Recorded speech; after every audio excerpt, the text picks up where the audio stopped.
Hi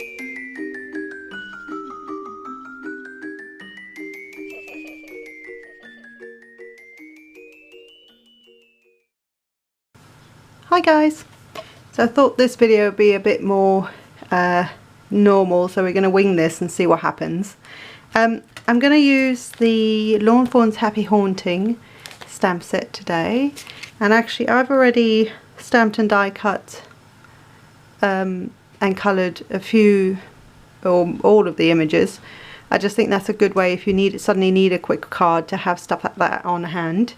But I'm going to do some or I've already done some no line colouring. Because this was the first time I was doing it, I decided not to do it on camera, but I'll explain what I did. I also used Lawn Fawn stitched rectangles, the largest of the large set, which is this one, so it creates an A2 front. Let's just get that out of the way and I'll explain these bits. I have 3 of the bats from that stamp set that I stamped out as well and cut out, and that'll make sense in a minute. And to start with, oh, and I also used my Zig Clean Colour Real Brush markers to colour the images in, as well as the blender. So it's a colourless blender that you can get for your zigs. And I used sort of, I can't remember the exact colours because like I say, I was just doing this one Saturday afternoon. I just needed a break from everything that was going on. Those of you who follow me on social media know about our dog and that he passed away. So sometimes things like this are a good way to escape from reality, basically. And it helps, for me, it helps me through things like that because I can engross myself into concentrating on the colouring and the getting things like that going. So anyway, so I used a 2 shades dark-ish of the greys, and I used an orangey colour, and I think probably, I don't want to give you the wrong colours, but it doesn't matter, I just picked colours that I thought would work. And I used pure black as well. And I actually used a yellow, which I didn't think was going to work out, but it turned out okay-ish.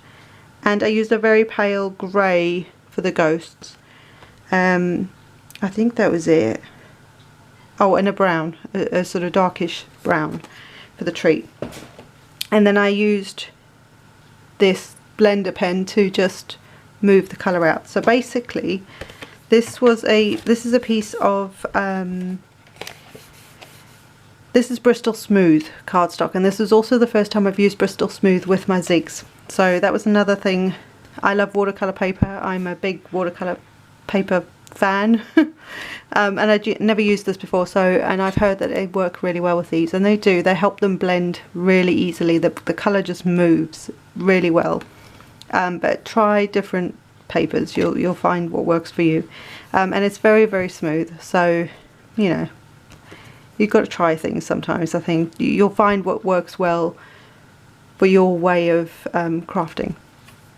So all I did, oh, and I also used, if I can find it, I believe it was antique linen distressing, because this is water based as well, and it is a distressing, so it's not going to stamp super clear, or you know, like the lines are going to be a bit, they're going to look distressed because that's the aim of the game with a distress ink. It's not going to give you that fine line detail. I thought this was also going to be a good shade and type of ink to use for no line colouring. The ghost, you can still see some sort of outline, but it doesn't look too bad. I mean, this is, like I say, this is the first time I tried it, so I am kind of winging this. There is an ink, I think it's Ink on 3, that actually make an ink that will sort of disappear after a bit of time, so it gives you time to colour and paint and do whatever you're going to do to create this no line watercolouring or colouring, but it also disappears after that, so you're just left as if you'd drawn it and coloured it and painted it from the beginning freehand, that's what it then looks like. So it's very cool, and it does look really pretty. So but I used this because this was what I had. I just used a very pale ink that I knew would easily move. You know, some dye inks will dry straight away. This will react with moisture, so that's why I thought it would work quite well. And then I also, oh, and then this turned out better than I thought. This area here, I actually used well, basically with your no line colouring, you're going to outline in the colour and then use a blender or a water brush. You can use a water brush as well, like a paintbrush and water, and just drag that colour in to colour it in. That's it. So this looks okay. I think I need to practice a bit more, but it, like I say, it's brand new to me. So I kept doing it, and then around the moon, I landed up using a little bit of orange as well as the yellow around the moon, and I just dragged with my blender pen. I just sort of moved the colour out, being careful not to go over the bats as well, and just moved it out. And did that throughout all of the images, just kept going until I was happy enough with how it turned out, and it was not too bad. And even down here I used some of the grey and then moved that out with the blender, and that was, I just literally did that with the blender. I didn't add, like, it looks very brown here, I didn't add any brown. Right, the brown comes in when I used Vintage Photo. Let me just grab that. Vintage Photo Distress ink and a sponge dauber, which I have here, and I pretty much use this and this colour, or any, you can use any brown, but mainly can't talk today, mainly because it's a distress ink. I use this around the edge of just about everything, at Halloween especially, and fall. So I use that around the edges, and that's what it then looked like. So it landed up taking this, where I'd used the blender, it just created this, I don't know what you want to call that, but it just, I don't know, it just looks very cool. And all I did was I took the blender brush and went around the edges like so. And you can see it down here as well in this corner. It's sort of picked up where the blender pen was, or the markers were, and it's just added another layer, if you like. So that's basically it. I then, well, before I inked the edges, I die cut it, the square of it, using the stitched rectangle die, and then I ink blended, because then it goes right over the edges, otherwise you'll end up with a white edge. So so that's basically the card, and then I let it dry. You can air dry it, but I mean, you can, sorry, if you're impatient, you can use a heat tool, but let it air dry. It will warp a little bit, but it's not the end of the world, right? It's your creation. So I'm going to actually make an easel card out of this. I haven't made one of these for donkey's years. Yep, I said donkey's years. So I'm going to create one. It's an A2 size one, and I'm going to show you how to do it. The reason I've got the bats here is because you need something as a stopper for your easel card, and it hopefully will make sense in a minute. So I've got a piece of grey cardstock that I just thought would work well, because I've got the grey, the black house, the dark house, and it's in a sort of grey tone, so I thought I'd use that as a base. And so it measures 8.5 by 5.5. And first of all, so to make a normal A2 size card, you would then score it at 4 1/4. So you're going to still do that, but you're also going to score it, you need to score that half in half again. So your 4 1/4 half, you need to score in half, if that makes sense. So 4 1/4 in half is going to be 2 1/8. So on the score buddy or your score pal, there are actually little marks on here. So the little star is your standard A2 4 1/4 mark, and then there's a dot here for the 2 1/8 mark. So that's quite handy if you don't want to have to measure. And I believe there's another dot there, and there's a little arrow there, which I believe are for something else, but I'm not sure what they are yet. So basically you've got 2 score lines, and so you're going to first fold this in half so that you get your A2 card. So this would be your normal A2 size card, and then this piece where you've got your second score line, you're actually going to fold it in towards the middle of your card so that you land up with your easel like so. So that is the basics of an easel card. And when you actually when you come to sticking it, you're only going to stick to this portion here. So the edge of the card, where the edge of the card is up to that first score line, that's the only bit that's going to get adhesive. Otherwise you're just sticking it flat like you would for a normal card. So I am just going to attempt to find some adhesive. Bear with me. Where are you? This one will do. This is just some Tombow. You can use tape runner or anything like that. So on this first half, like I say, you're just going to add some adhesive like so, all the way along there.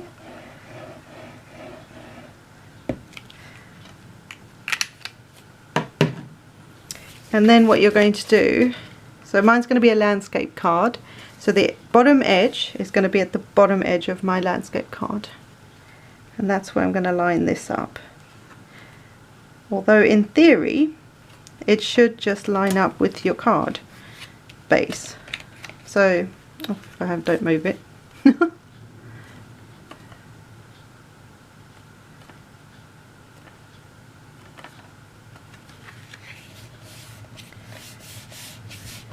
Like so. So you haven't got any adhesive at the back there. You can always cover that up, but I wouldn't worry about that. And then obviously just make sure that this is stuck up with glue everywhere now. And that will create your little easel like so. Now, this is just a very simple easel, but obviously we don't want that to flop down. So you need what's known as a stopper. Just want to make sure that's, I might want to flatten this out a bit, but so you need a stopper. So that's when these little guys are going to come in. So I am just going to add some 3D foam. I happen to have these dinky little ones. And the foam, it's one level. You don't need to go crazy. You don't need like 3 or 4 different layers of foam tape. You literally just need one little layer of foam, and that's enough to raise it so that it doesn't so that it will stop it. So now you decide where you want this to stop. So let's say about there, and that will stop it from flopping, if that's the right word, over. And then, just because I can't help myself, we have to have more than one, and 3 is the magic number, people, just saying. So we'll then have